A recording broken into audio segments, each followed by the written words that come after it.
everyone. Welcome to the next edition of WTS Hangouts. Today we will be joining Sanjeev T. Sanjeev is an exceptionally talented producer, composer, singer, guitarist, and performer. He is the founder and chief mentor of Rainbow Bridge, which is a music school and production studio in Bangalore.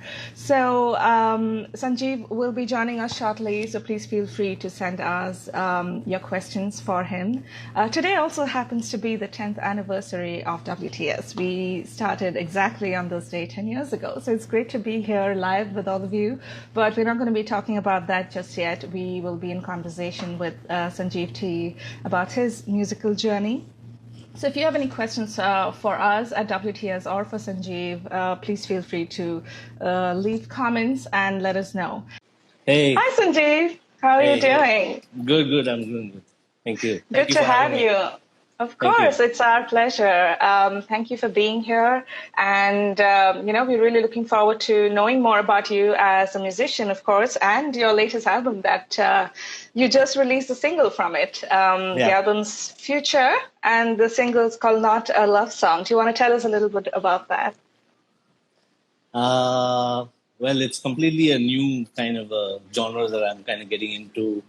And I think I would owe that to this period of the lockdown. Usually when I do an album, I kind of get a new set of people to collaborate with. Kind of put myself in a new space. So I can think different. And usually I don't do an indie album just from the studio because that's what I usually do for my commercial stuff and all that. So I'd like to take it somewhere else and with another set of people. So, but this one had to be from home and had to be from the studio because, none of us could get out and, I couldn't really meet anyone during this whole lockdown. And before this, initially in the beginning of the year, I was planning an album and I was actually, jamming with a few musicians. And we kind of did something also, but then suddenly this whole lockdown happened and then I just had to decide that, I have to release this somehow and, why not try something different? And that's how this came about. That's great. Sanjeev, how has the pandemic affected you personally as a musician? And how do you think you've artistically expressed that in this album? See, being a producer, you're kind of locked down in your studio pretty much. So, that kind of life is there for people like us. But then when you talk about the industry, obviously it's hit us pretty bad. I think, I make half of my earnings from live shows and that's completely stopped. And I don't know when that's going to come back again. And even when it comes to producing for movies and stuff like that, that's still going to take time. I don't know if, new movies are going to get, start shooting this year and whether theaters are going to open fully and things like that. So it's a pretty bad time for a lot of us, especially for musicians who are doing only live music. That's going to be pretty bad. But then, thankfully, I've been dabbling with a couple of things. I put my foot in a couple of places. Like, for example, I have a music school. And, since I produce also, since I do live shows also, I sing also. And, since I do a couple of things, even if something fails, I can always fall back on something else. So that way, I think I'm a little lucky. Yeah. That's great. I wanted to read out a message that Bryden Lewis just shared. He says, it's a stellar album, so different, so refreshing to hear these sounds from primarily a guitar player. So thank you, Bryden, for sharing that. He's such a sweet guy. He is. Sanjeev, this song also features Native Indian, who's a spoken word artist. How did this collaboration happen? How did the two of you meet and, decide to work together?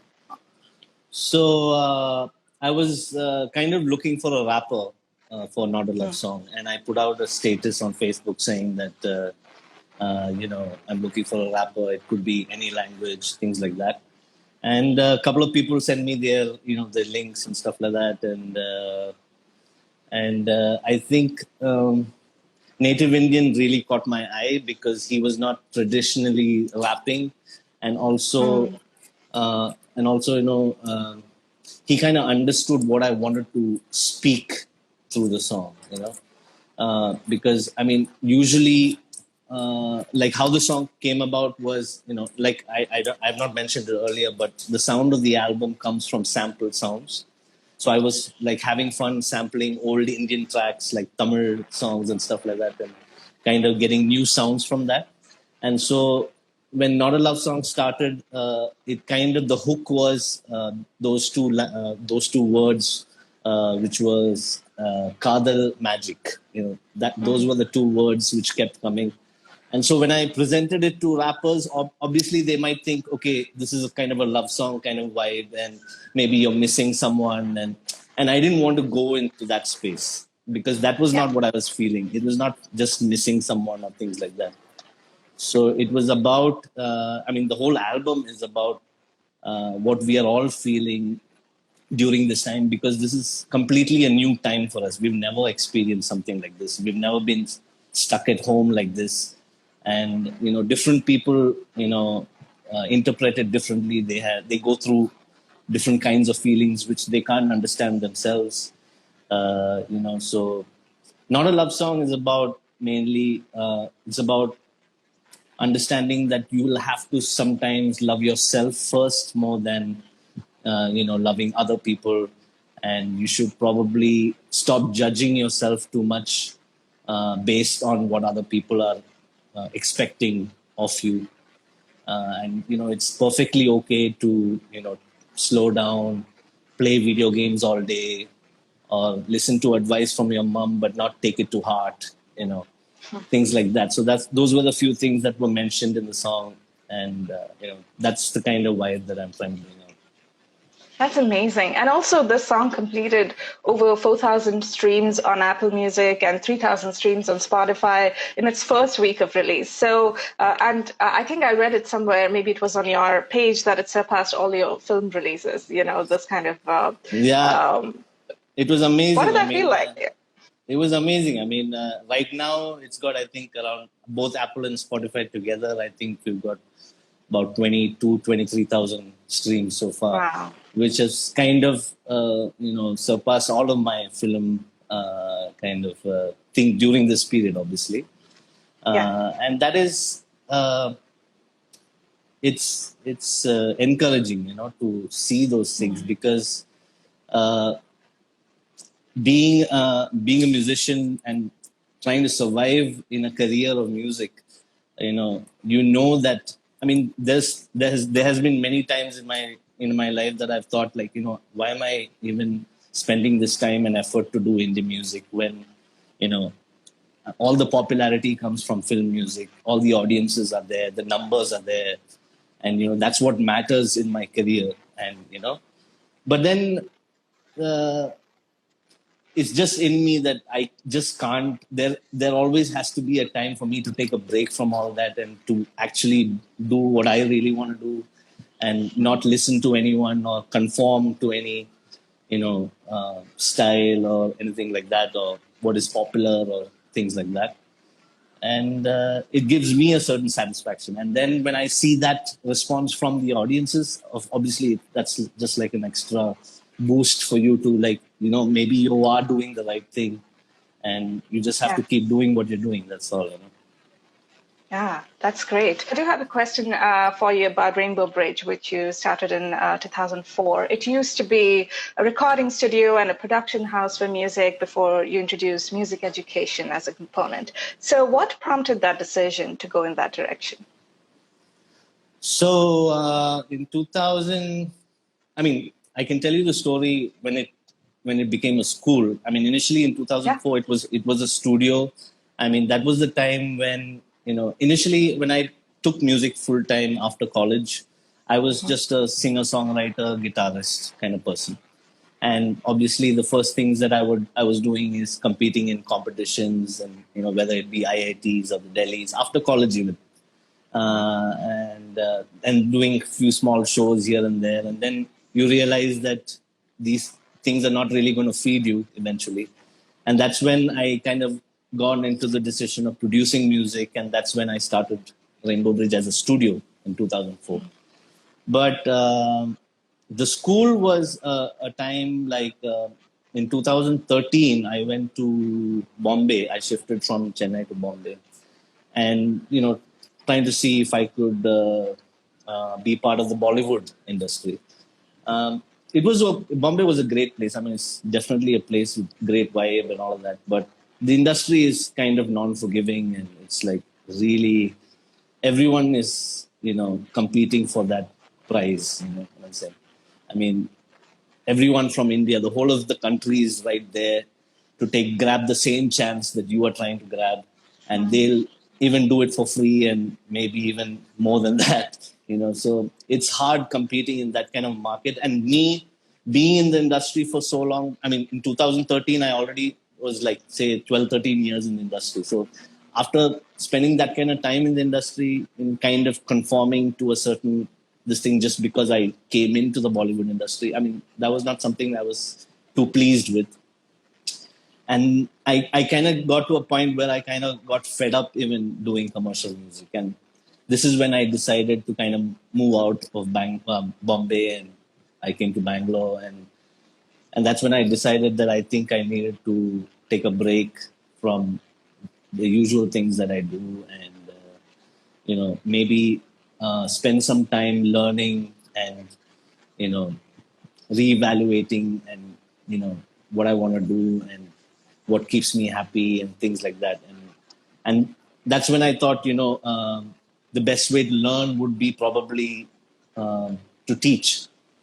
So I mean, because when you teach, if you're really into teaching, you always kind of constantly learn, and you teach yourself new things so that you can teach those new things and interesting things to your students. So you want to keep it interesting. You want to and so eventually it helped me to learn a lot by doing the teaching bit. And so yeah, I think that was a great period. Like, I was in Bangalore constantly, I think for 4 years during that time. And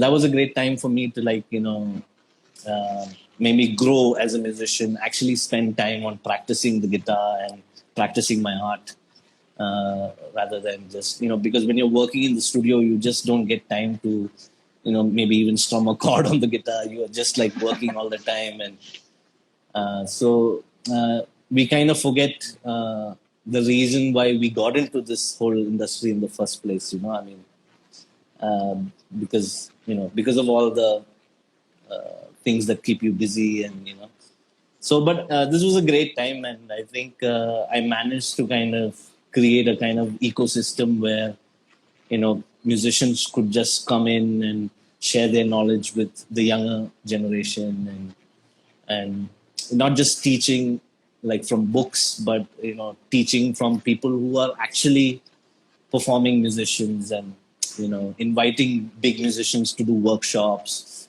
or even today Rainbow Bridge, rather than just being a school, it's also kind of like a performance venue on its own, like where every bi-monthly we have like new artists coming in and playing, performing, so our students can see, even outside public can come, so it's kind of evolved to a great space for music, and I'm happy. I mean, even when I was away, it kind of it was just working on its own, and it was so beautiful to see, like, even if I wasn't there, it was just happening, and it was good.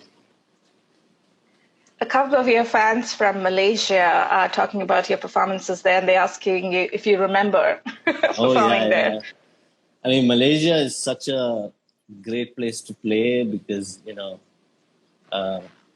the majority of people there are Tamils. I mean, apart from, the Malay people there. But and so when you're abroad, the kind of love that you have for the music and for the culture, it's just like tenfold, people over there, they're just wanting to see people, perform Indian art and music and all of that, dance and all of that.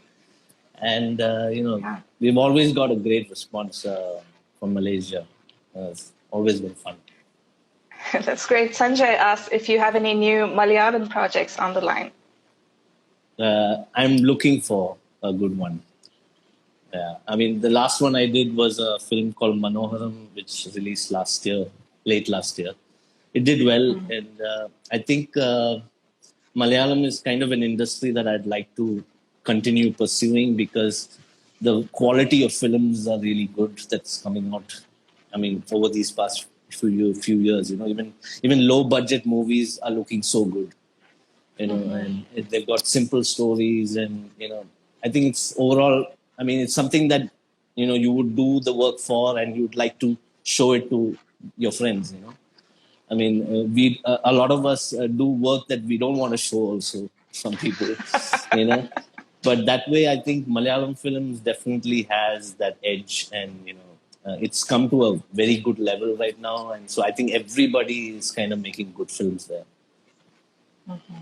Thank you for answering that. Sanjeev, you have an extensive resume of producing music for films and commercials while actively touring and recording and all of that. So, as a person who understands both the creative and business side of things, do you have any insights you'd like to share with us? I mean, like I said earlier, I think today a musician has to, I think, definitely multitask. I mean, it's hard to survive if you're doing just one thing. I mean, obviously, that doesn't mean that, I'm forcing you to do multiple things, but I think that's what you have to do to kind of survive because, there are so many young people who call me and ask me, I want to do music full time. I want to study, do a course, and then, I want to be a performer after that. And then I don't want to like break their dreams or shatter their dreams right away, but I kind of tell them the reality of things also. I mean, this is something that even I felt, when I finished college, I thought I would be only rocking a stage with my own music. But eventually, I understood that that was not enough. I mean, that could never have fed me in any way. I would rather probably be spending more than earning, and that's when I, as a musician, decided to keep learning and keep adding new skills to my whole profession. I mean, I learned producing on my own, and I learned to, I tried to sing more than usual, and all kinds of things, and started the school or try to be a businessman of sorts also. So I mean, I had to kind of put my foot everywhere to kind of survive and live through this whole thing. So I think that is kind of necessary for people today. Like, for example, I know I really feel bad for people who are just drummers. I mean, drumming already, playing a live drum set is a dying art. I mean, even it's very few people actually even record live drums, apart from, of course, indie people. And so just being a drummer today is hard. I mean, to survive as a musician and just as a drummer, I think, that would be hard. I mean, of course, we've seen drummers who have excelled and, who might be earning very well, but that's just a few. I mean, so I think we'll have to put our foot into many things to kind of survive, and it's hard. It's not an easy career to be a musician. Thank you for sharing that. Sanjeev, you started singing and playing the guitar when you were 8. So what inspired you to pursue a career in music, and what role has your upbringing played in your journey as a musician? Well, there was always music at home, and that time, I think when I was young, there was a lot of Bee Gees and ABBA and Boney M and all the usual things which our parents used to listen to, and obviously the interest of my father kind of spilled over to me, and then he kind of realized that I had a fling or a talent for music. So I started early, which was a great thing. I mean, if you can start early, nothing like it. So because the older you get, it's harder to learn and to remember and things like that. But initially, when parents, put you for a guitar course or, teach you to sing or whatever, they don't go with the intention of, okay, this guy is going to have a career in that. So, I mean, so it was hard. I mean, I wanted to actually, after school, maybe join a music college. And I actually got a scholarship for Berkeley, like with a 35% scholarship also, but that still costed me like around 1.2 crores or something like that, which was just suicide. I mean, right. It was just impossible to ask my father to spend that. He didn't have that kind of money anyway, so it was just stupid of me to even think of doing that. So I didn't do that. But after I did my degree, I was exposed to all the competitions and hanging around with too many musicians, and that's when I decided that I couldn't do a desk job, and that's when I asked for a break from my dad, saying that give me a year, let me see if I can crack something in music, because I think that's where my heart is. And so initially it was hard convincing them, and that 1 year break never stopped. I mean, continued going on, and it was hard to kind of convince them. But I think if you really believe in something, and if they see that in you, I think eventually they'll give in. And because parents are usually worried about what will they tell their relations or cousins. How can we tell them that our son is a musician or he's planning to be a musician? And they feel like it's not something. Especially I was not bad in studies also, so my teachers, all of them were like, you're crazy to send him for music. And he was studying well, what's wrong? He could have easily become an engineer like all of our kids. But I think my dad and mom kind of stuck through it and kind of believed in me eventually. And I guess because of that, I'm in a better place, happier. That's great that you had such an understanding family. That's amazing. It was hard. For all of you, it was hard. Oh yeah. How much has your playing changed as a guitarist ever since Rainbow Bridge to A.R. Rahman and now to Sid Sriram? Are you superimposing your original ST sound in all acts? Yeah, I mean, of course. I mean, I can't do any other style apart from my own style. But obviously, style is something that evolves over time also. I think I would say there was a certain style pre A.R. Rahman. There was a certain style post A.R. Rahman because of many reasons. I mean, before A.R. Rahman, I was completely indie, and I was like just rocking the guitar, and it was not about music theory or all of those kind of things, but it was about just rocking on stage and making an impact with the music and with the songs and with the what you want to say. Obviously, with Rahman, things changed because it kind of opened doors to so many things. I mean, like initially, I still remember when I was in college, or when I just finished college and took music full time, I promised to myself that I would never do film music. I was like, no, rock is the best music.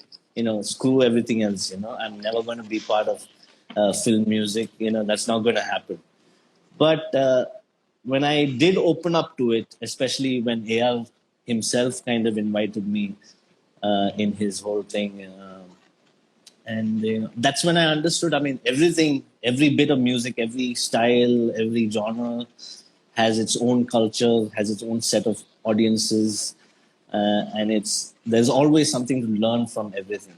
And AR, of course, was a huge learning experience for me because he just kind of exposed me to a whole new bunch of musicians. Everyone who works with him are like on top of their game. Be it singers or instrumentalists. Like I would just go into the studio and I would find a Moroccan djembe player or a flute player from England and a rapper from America, all in the studio just hanging around, and then you're meeting them and you're exchanging information and talking about music. And so it was not just me going and recording guitars there. It was exposing me to all of that, and then touring with him all over the world, and kind of meeting another set of people like that. So that was a huge learning experience. I kind of understood what it meant to play the guitar or sing in another setting as his. And, so many things that I've learned from different people there. And post A.R. Rahman was the time, probably the whole learning bit, the break that I took with Rainbow Bridge. I mean, the break that I took away from commercial music. That's when I kind of gotten back into, the serious things of music, like say music theory, or like getting deeper into, learning music, and, understanding it further, and, probably improving my style to something else from there. So I think there has been a change in style of my playing after AR also. And that is kind of, that style is happening with, say, someone like Sid Sriram. So that's the kind of style there's a certain style that I do there. Like, for example, if I was to talk about it in genres, like, for example, I'm more into jazz and neo soul kind of vibe, that kind of music. And so my guitar style is also kind of in that vibe. So, and say pre-A.R. Rahman was like all hard hitting and completely rock. A.R. Rahman was kind of mellow and Indian, maybe, those kind of sounds. And then post that was, maybe bringing some of my music learning into the whole playing style. So. Yeah, that's great. And I've noticed that, all of the artwork on your albums is amazing. So I wanted to ask you if you have a particular thing you look for when you're looking for artists to do the artwork for your albums. And is there a process you follow so that it sort of does justice to your music? I think it's just about, when you see the art of someone, there's always someone who catches your eye. And this was an artist introduced by my wife, Sandhya. She was already friends with her. Her name is Raya Sarkar. And I saw some of her stuff and I really loved her, her style. And that's when I kind of approached her and, told her all about, the vibe of the album and all of that. And she said, okay, just send me a picture. And so that was our balcony in Chennai. And, I just posed the way I'm sitting right there is the picture that I sent her. And then I just told her, just put Sandhya like facing the, outside world. And, I want my dog Toto, who's no longer with us, like an angel beside us on the sofa. And so that's how that came about. So it has a very deeply personal value to you definitely. as well. I mean, it kind of shows us also being in that close space, but trying to be, holding on to each other because that's all we have, It's just the close people that we have, especially in times like this. Yeah. How did Sandhya feel about being on the cover? Oh, she was happy. Especially she was happy to see Toto on the cover more than anything else. Mm-hmm. Toto That's is great. her dog, Yeah. So, Sanjeev, you've worked with a variety of artists, from India and from different spaces. What are some of the collaborations that you've really enjoyed? Oh, goodness. I think my whole indie repertoire, especially, is all about collaboration. So I've collaborated with so many people. Because when I'm doing indie, I'm kind of in this music producer role. Yeah. And I usually try to avoid singing. I don't know, it's something, I don't like my singing that much. So I try to avoid singing. So I kind of prefer if someone else did that part, And so that eventually that helps in me collaborating with someone, getting a singer on board, or, instrumentalist also, but definitely a singer. I think my most exciting collaborations would have been in the album Epic Shit. I think that was my most exciting collaboration because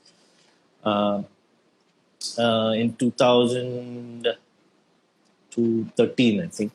2013 is when me and a couple of friends, we started this space called Springer. It was basically, this was at Fort Cochin, if you know that space, where all these old British warehouses where they used to, store pepper and all of that. So huge places like that, old places like 200-year-old space. We took a 200-year-old space for rent, and we converted that into a studio, an art gallery, a cafe, and an artist residency all in one space. So it was kind of like a dream project that we had, and we kind of executed it. It was fun, and it was in this space that this whole album came about. And since we had some investment also, so I could actually spend money, bring musicians down, and from different places. We had people from Bombay, we had people from Chennai come in. So it was a couple of musicians coming together and performing live in that studio and capturing that, and that was the vibe of that album. And it was just great. I mean, just spending that kind of time in Cochin, and trying to bring that vibe in this album and trying to keep it as live as possible. I think it was a magical time because that was a time also when the Biennale and things like that was happening in Cochin. And because of that, there was a lot of influx of artists coming from all over, from Europe and America. Artists were just coming in and coming to see the Biennale, and they'd drop in eventually in our space also. And it was a great time, just hanging around and being around artists of all kinds, not just musicians, but also actual artists and different kinds of people. So, but eventually that didn't work out because I think it was more of like a retirement plan where you're not really expecting money out of it. Then it's okay. If you have so much money to spend and you just want to chill with artists, yes, that's a great plan. But then if you're looking at it as a business model, it's really not going to work because eventually you'll have to, getting audiences to listen to only indie music and, or like, look at only curated art or things like that. It was hard, and especially it was something too new for a place like Kerala also. So eventually that didn't work. But one thing that came out of it, which was beautiful, was that album. Having all these musicians come there, stay there, and record live. And that was great. Wow. Rahul has a question for you. He asks, does a formal music education, for example, sight reading, grades, really help overall in the industry, or is it more about finding your own method to accentuate your own voice and using that for your music?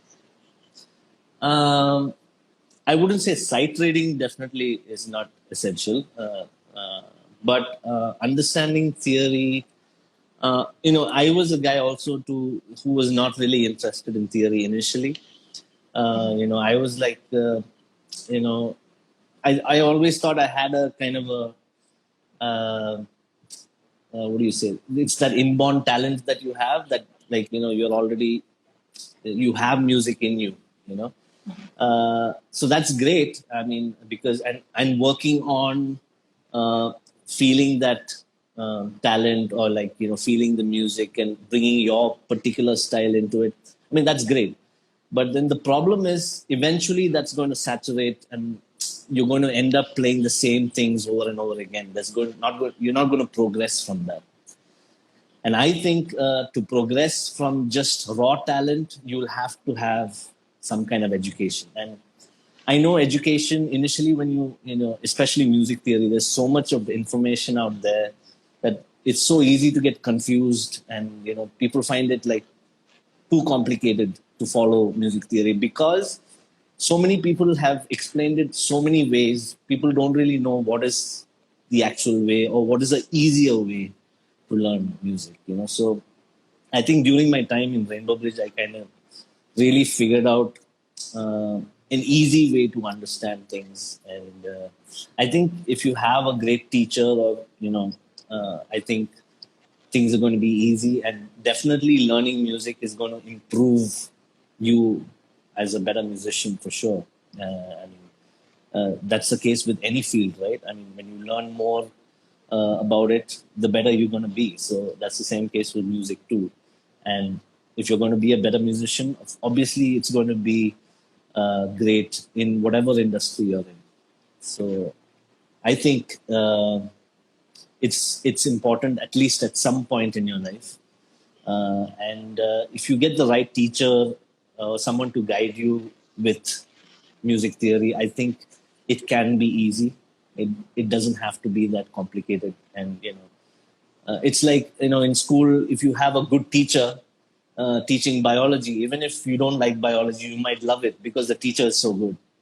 It's as simple as that. So I think you just need to get, the right advice and the right education to kind of guide you. And then once you get it, then you can take it up on your own also.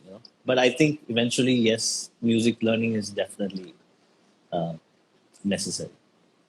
Yeah, and I wanted to ask a follow-up to that question, Sanjeev, because a lot of upcoming musicians are also struggling with, should I be going to a formal school? Like, there's MI, there's Berklee School of Music, which are expensive to go to. And but at the same time, you may think that, I might get a lot of connections there, I can get really good, training there. Do you think that's important, or do you think it's possible to sort of get that locally?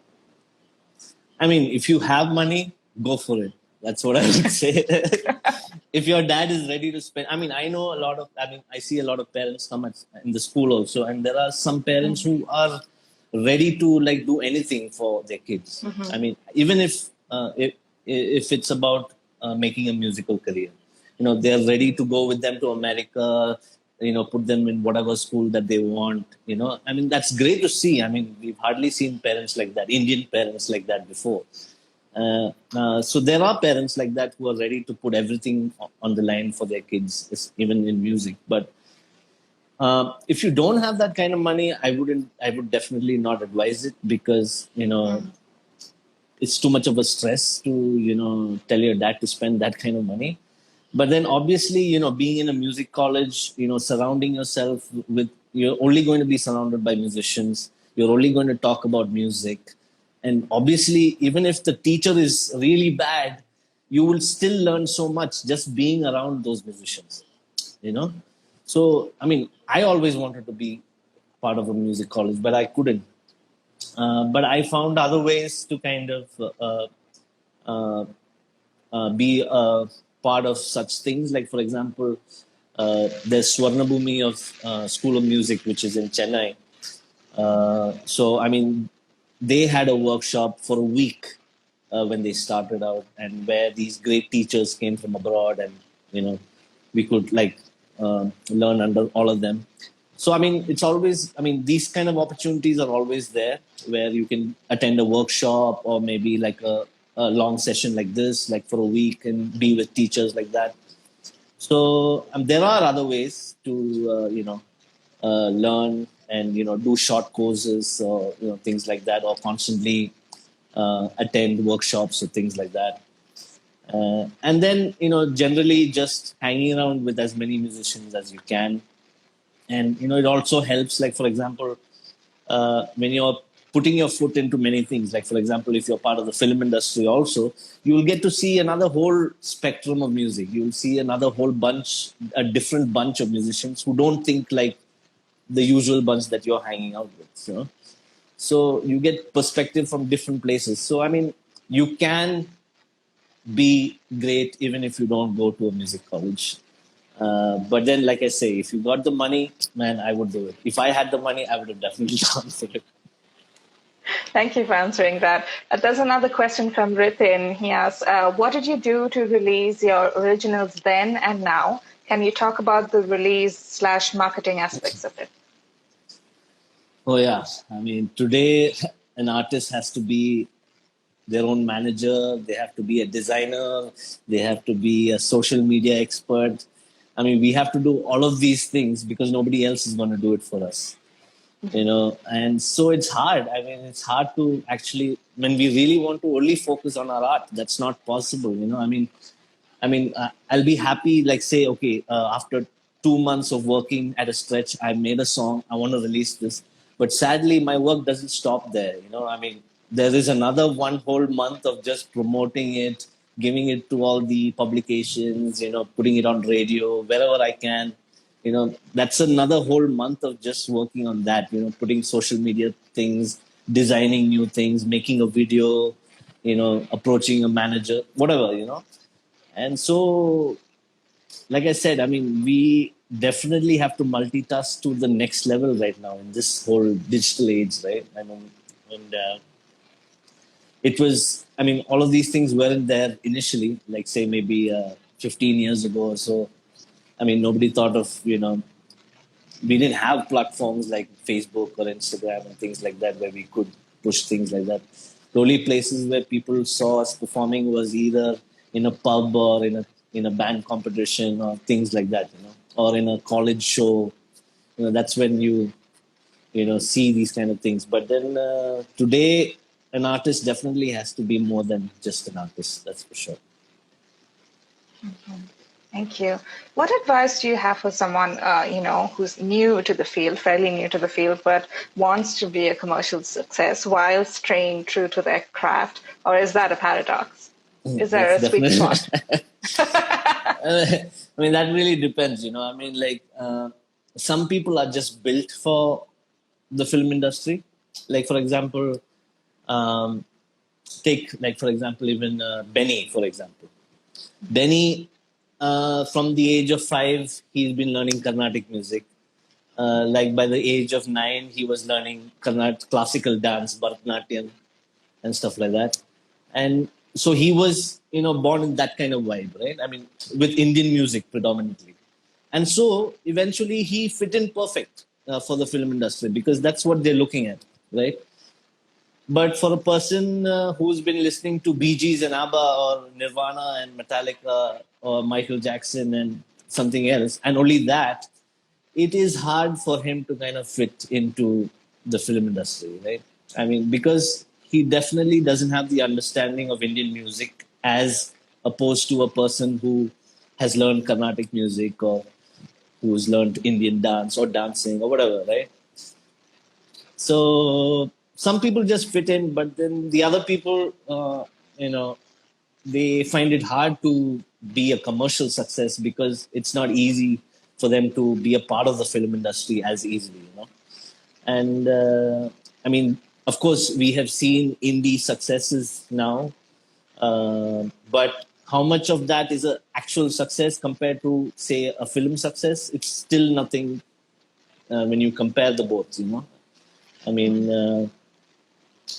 an indie musician would say, if I had 75,000 bucks as a salary, or if 75,000 rupees is coming to me every month, that would be, I think I can call myself a success, But while a film guy would say, what are you talking about? I mean, I should get at least say 20 lakhs a month or 30 lakhs a month.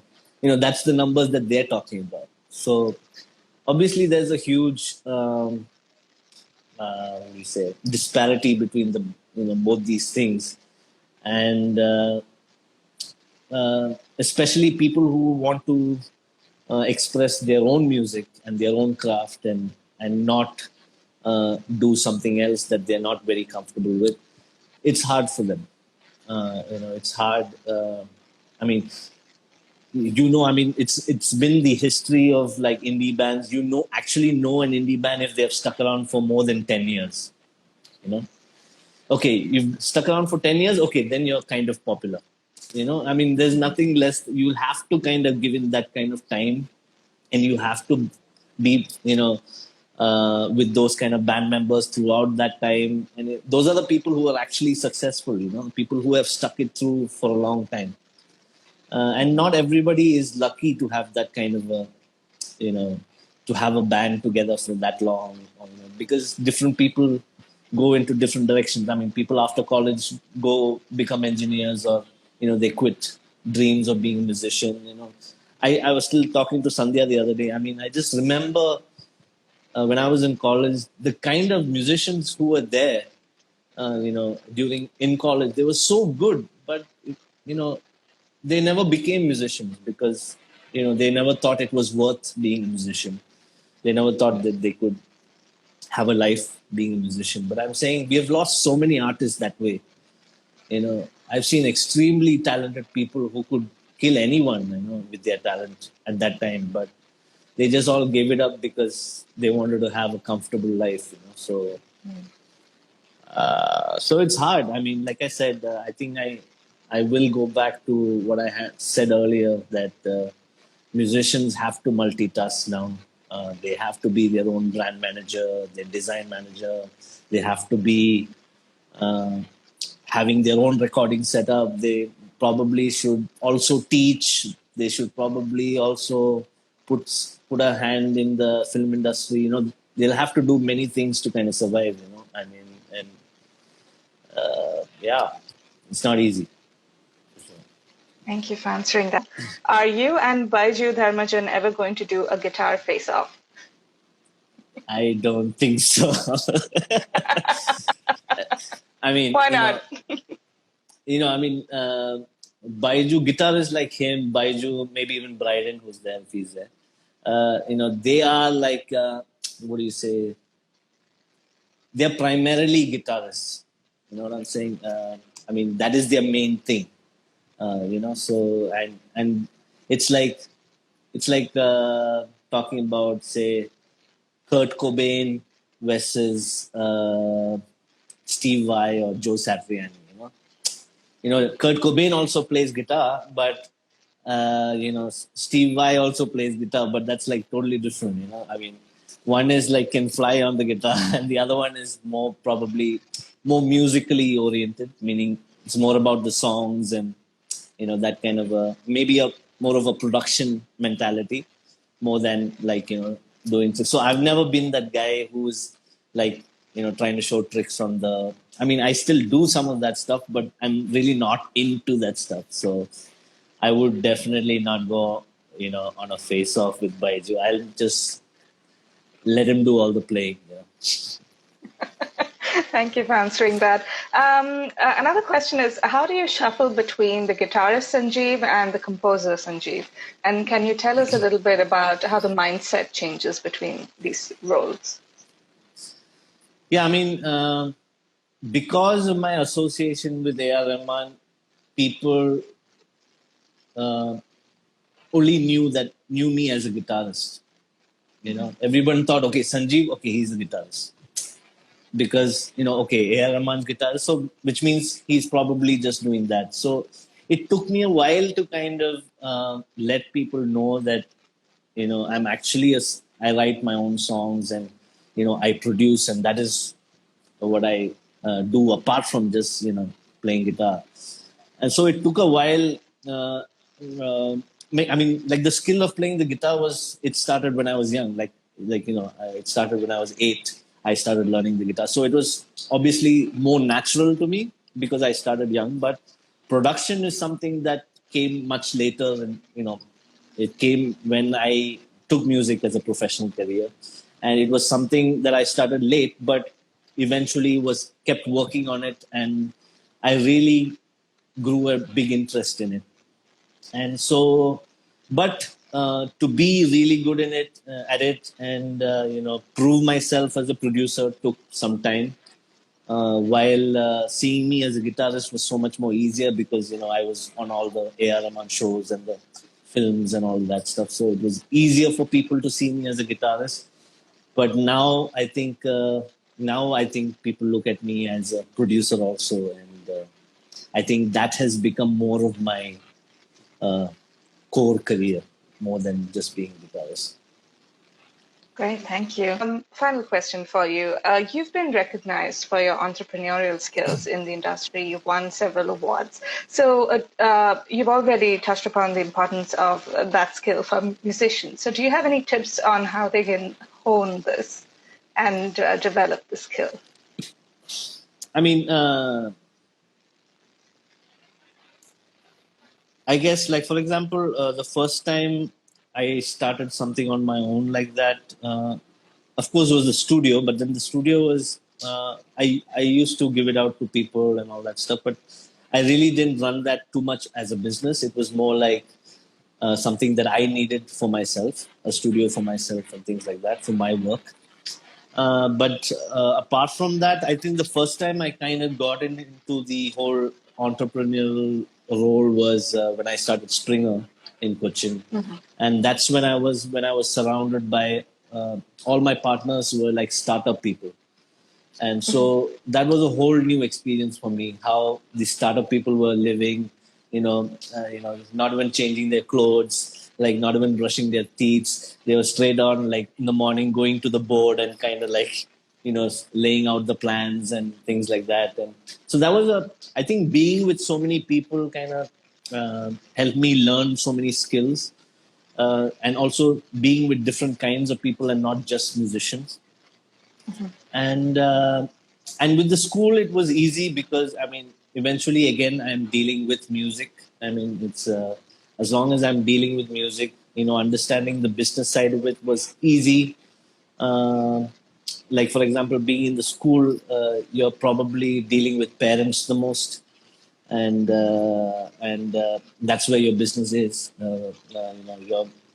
And it was not because I had a certain, I would say, and it was something. The school was something that I started much later in my career. So because I had a certain, people knew me and what I did, it made it easier for parents to kind of deal with me, and they wouldn't like be mean with me and things like that. So it was easy, but I think being an entrepreneur is basically the desire to do more than just what you are. I mean, if you have the desire to do many things, I think this is also something that you can add to your whole list. I mean, I am a person who wants to do so many things. I just don't want to be a musician. I want to be. I mean, I think eventually I would like to be a film director. I would like to direct my own films. I mean, tomorrow I'd like, I mean, probably I might get into like some hydroponic gardening. I would like to like try so many things. And if you are a person like that who wants to keep doing many things, I think it's possible. And it's you don't have to be always very, you know, one side or one, having a one track mind. You could do so many things. Because I mean, after a certain point, when you're doing one thing for a long time, eventually you might get bored of it. You might want some change in your life, and I would say that it's possible, and you can make those changes at any point in your life. And you don't have. There's no age limit to when you can pivot into something else. So things like that. I think the more things you dabble with, the more interesting your life is going to be, and it's all about pursuing your interests and giving it a shot. Thank you so much, Sanjeev, for being here today and for sharing this amazing insight. You inspire us with your drive, your humility, and your talent. So thank you for sharing that with us here today. For all of you who tuned in, thank you for being a part of this. And today is WTS's 10th anniversary. I hope you will continue following our updates on our journey so far as well. And it's great to be here with you, Sanjeev, on this day that we started. Congrats. I mean, there are so many. I mean, you were one of the first people to, kind of promote indie music, for a while now. And there are seeing people like you, I'm sure a lot of people have inspired to, do these things like what you do. I'm sure you have inspired so many people, and keep doing what you're doing, and don't stop. Because indie music needs people like you. And one day we're going to overcome, and we're going to be victorious, and we're going to be having comfortable, cushy lives, just like our film industry compatriots. So thank you for doing what you're doing. And there are so little of you there. So don't give up. and just keep spreading the love. Thank you, Sanjeev. That means a lot. And yes, thank you for that inspiration to keep the fuel burning. I hope you have a great rest of your day, and we'll see you soon. Thank you for joining us. Thank you. Take care. Bye-bye. Bye.